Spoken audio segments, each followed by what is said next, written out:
Alright, so it's it's New Year now. Today is New Year's actually. And I was gonna plan on showing you maybe just a little bit of firework photography and how to do that. But because of the current situation, with COVID, I was kind of thinking there could be a chance I won't see any fireworks and be a pretty dead video. So instead, I thought let's do something again related to fireworks, I guess, and New Year's. And we'll still do some cool photography, and we'll be using some sparklers. That's right, we're going to use some sparklers, do a bit of light photography, be a little bit of a short video, but hopefully it's a fun one, and we'll get some good little designs and shots with these. Let's go. Alright, so this one's pretty simple. I mean, it's something that I'm pretty sure you guys should already know about. I mean, it's just a sparkler. All you do is get a light it up. There you go. And you literally just do little things with it. You want to do a little design. Stuff like that. I mean, do you know what the cool thing is? Well, it bends. So if you want to do a little design like this, you can do. Now, I don't know what to tell you about this really, because this is something you already know about. This is a sparkler. But the technique comes in how you can do your camera settings. So let's do that right now. Alright, so basically the technique really comes from what you do in your camera. And what you want to do is, you want to basically set the shutter speed really low.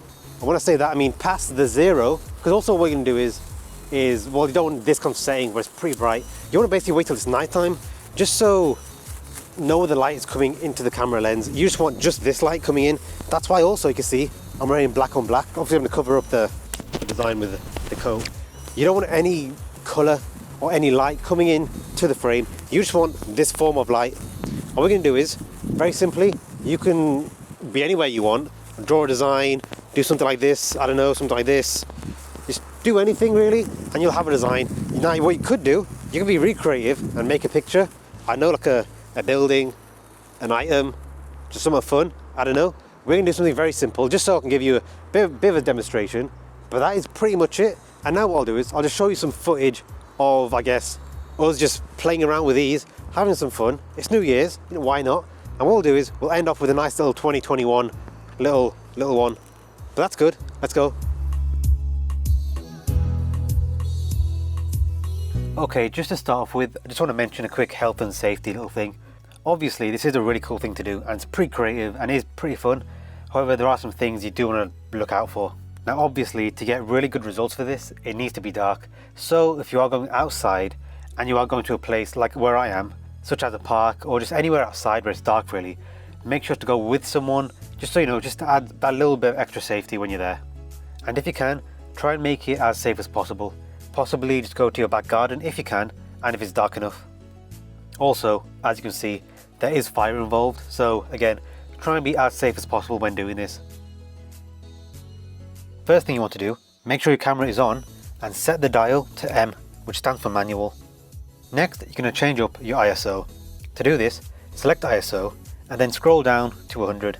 This will do a couple things. It'll make sure your picture isn't grainy, and it will darken the picture as well, so any light that is surrounding you shouldn't be captured, which is a good thing because you only want the light from the sparkler.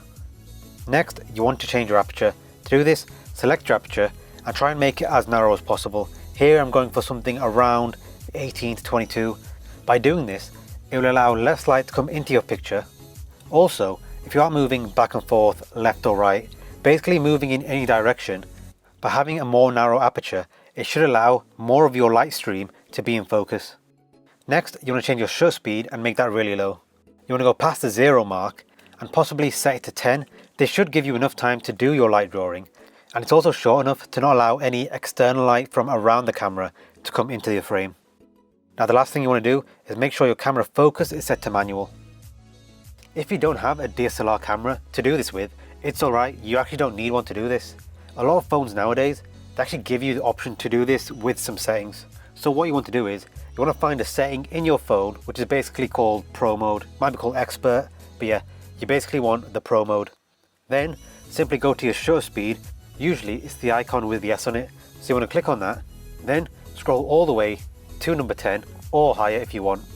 In relation to the other settings I was talking about for the DSLR, your phone should already automatically fix them for you.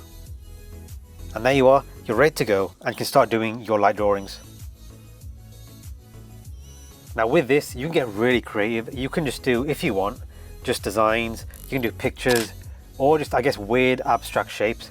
There's really not a right or wrong way of doing this. It really is just about getting out there, having some fun. Personally, I think one of the coolest things about this kind of photography is just the different ways that you can create something using light.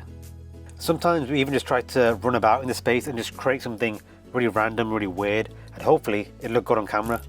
Also, to be really creative, you can try other things, such as maybe using 2 sparklers at once, maybe lowering your aperture, and maybe you can get some out of focus and focused lines going on in your picture. Like I said earlier, there really is no right or wrong way of doing this. Also, you can see we really tried to make a 2021 kind of image, but that oddly was really difficult to do, which I didn't think it would be. Now you can see attempt after attempt after attempt, but I think we did get one at the end that, you know what, I was pretty happy with and looks good enough. Now, as we were out in a public space, there were times where there were people going in front of the camera. There was even a shot where a guy rode past us on his bike. Usually that would be pretty annoying. However, he did have some lights on the back of his bike and his helmet, so it had a cool little light stream going on. So you know what, I guess it was kind of cool he did that, but only specifically for this shot.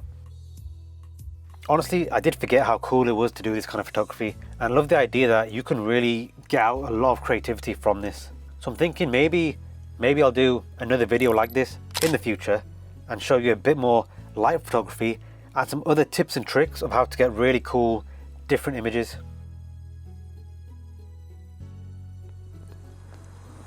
Alright guys, and that is the video. Hope you liked the video. Actually, it was pretty fun. Haven't used these in a long time, and we've got a couple spare, 3. So I mean, you know, we've got a whole year to find out what we can do with these 3. I don't know what we can do, but it'll be fun. Thanks for watching. If you like the video, please give it a like. If you're not subscribed yet, please subscribe. I hope you guys have a happy new year. Hopefully, you know, we can get things back to normal, and we'll see you in the next video.